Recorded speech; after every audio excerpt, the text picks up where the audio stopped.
In this video, we'll discuss 5 common mistakes YouTubers make and how to avoid them. At the end of the video, I'll share a bonus mistake that did not hurt my channel, but wasted a lot of my time. Hello everyone, I'm Eric Lee from the Fantasy Football Consultants, and welcome to the 9th of a 10-part YouTube Creator Masterclass series. Links to all the classes in this free series, as well as my bio, are included in the description. Let's get right to the 5 mistakes that are stopping YouTube growth. The first mistake is taking filming breaks. Consistency on YouTube is so important. You want your viewers to get in a habit of watching your content on a regular basis. If you can, film extra shows so you have plenty of shows in the bank in case of vacation or illness. Fantasy Football Consultants have both excelled and failed in this area. Excelled because we've never missed a weekly show during the NFL season, creating appointment TV for our audience. But we failed because during the 6-month off season, we've taken a break. And even though there are clear reasons for the break, after all, there are no NFL games in the off season, we've lost subscribers and it has blunted our growth. The second mistake that YouTubers make is buying subscribers. Guys, I get it. I've been there. You only have, say, 50 subscribers, and you're finding the growth happening so slowly, and it's frustrating, and you might think, gee, why not pay a little bit of money? This company is saying they'll give me 1,000 subscribers, helps kickstart my channel. Seems like a good idea. Guys, it's not. It's a terrible idea for 2 reasons. The first is it's against YouTube's terms of service. Right there in section 6, it says you are not allowed to cause or encourage any inaccurate measurements of genuine user engagement with the service, including by paying people or providing them with incentives to increase a video's views, likes, or dislikes, or to increase a channel's subscribers, or otherwise manipulate metrics. So if you do any of that, you risk your channel being suspended or even terminated. And that will make you really angry at YouTube. Oh my gosh, I said angry at YouTube. Okay, look, even if it wasn't against YouTube's rules, it still would be a terrible idea because it's not good for long-term growth on your channel.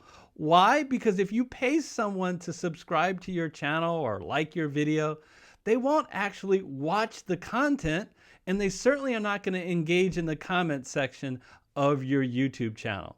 Now, let me give you a good example to demonstrate this. Imagine you're an aspiring musician and it was your dream to perform in front of 1,000 screaming fans, right? So what you do is you pay a company to get you 1,000 people at your concert.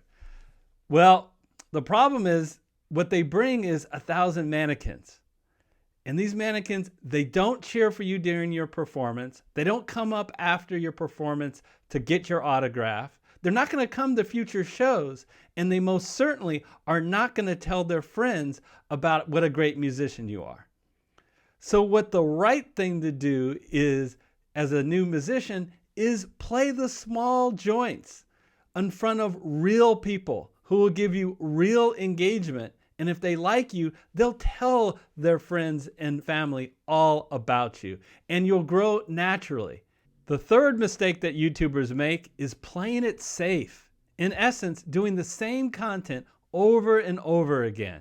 You've heard the phrase, you gotta risk it for the biscuit. Study up on your YouTube analytics, your topics, and trends in your niche.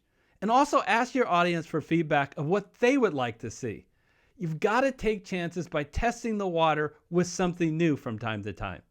Now look, sometimes these new videos won't work, but sometimes it will, and your channel will be better off for it. The fourth mistake that YouTubers make is displaying poor camera presence. Now, I've been a college professor for the last 8 years, so I'm no stranger to public speaking, but it took me a little while to get used to being in a room alone and speaking just to a camera. My suggestion is try to relax and connect with the viewers by making eye contact with the camera. Show energy and excitement about whatever you're discussing. You should have an outline with just the structure of the show and have fun with it, even with your mistakes. It shows a human side. Now, when you're talking to the camera, don't expect to be perfect at the beginning, but never stop working to improve. The fifth mistake that YouTubers make is ignoring their YouTube analytics. This is just criminal. YouTube, for free, has given you a whole bunch of statistical data about your channel. You gotta review it and make strategic decisions based upon that review. So I'm a CPA, so I can geek out with numbers with the best of them. But for this video, I'm gonna just give you the really key things that you should be looking at in your YouTube analytics. Now, for each video, go to the overview tab and you can see that video's views, its watch time, and its gained subscribers over time, comparing that to, in the shaded area, your average video performance. This is the best way to determine whether the video is resonating with your audience. Also in the overview tab is the key moments of audience retention. So anytime in this graph that you're seeing a big dip in audience retention, you want to be thinking about, well, what can I improve and not do that may be turning my audience off?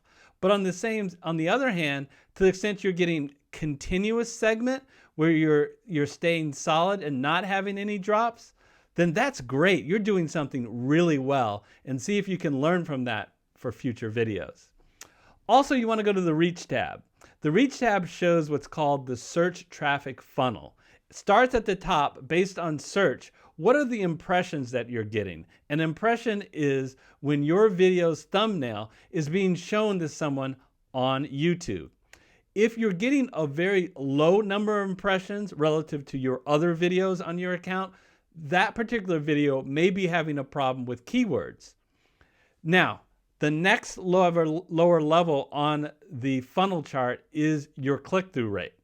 That is measuring, of the impressions that you got, how many people actually clicked on that to watch your video. YouTube has told us a majority of videos are between 2% to 10%. But the best way to evaluate whether you're using a good click-through rate is just compare amongst all your videos. And the videos that have the lowest click-through rates, you should go to those videos and see maybe you can improve on that thumbnail, because it looks like you may be having a thumbnail problem. I have that bonus mistake that comes from a mistake that I made in my first year on YouTube. But before I get to that, I want to open it up to you guys. Please go to the comment section. Don't be shy. Go ahead and share what your biggest mistake you think you made in relation to your YouTube channel. If you made it this far of the video, please do me a favor. Like the video, share it with your friends and family, and click that red subscriber button. I genuinely appreciate it. Alrighty, so the mistake that I made on my channel was focusing too much on tags. In my first year, I spent a significant amount of time making sure the tags were all keyword rich. I selected different tags for each video, painstakingly making sure which ones were the most relevant. Well, YouTube has clarified the effect of tags right in YouTube Studio. They said, and I quote, "Tags can be useful if the content in your video is commonly misspelled. Otherwise, tags play a minimal role in helping viewers find your video." So that was pretty eye-opening. It allowed me to employ a different tactic with respect to tags. Now I batch produce a set of keywords that generally describe my content and use that on almost all of my videos. I feel empowered now to focus my time on the actionable steps that we covered in Masterclass 4 through Masterclass 8, which is a much better use of my time rather than tags. You know, when you put all of this effort into YouTube and then you get feedback back that's negative, it can really start to affect your emotional well-being. So it's really important, as we all as YouTube creators put ourselves out there, that we properly learn how to deal with negative comments. And that's why I developed a 3-step process on dealing with negative comments. And the first step, I think, will surprise you. I cover all of that in the very last masterclass, Masterclass 10, which is on your screen now. Go ahead and click it. Although, if you just are joining us in this masterclass and you've missed most of the earlier ones, I'll put a link so you can watch the entire series from the beginning. I hope everyone takes care, and I'll see you in the next video.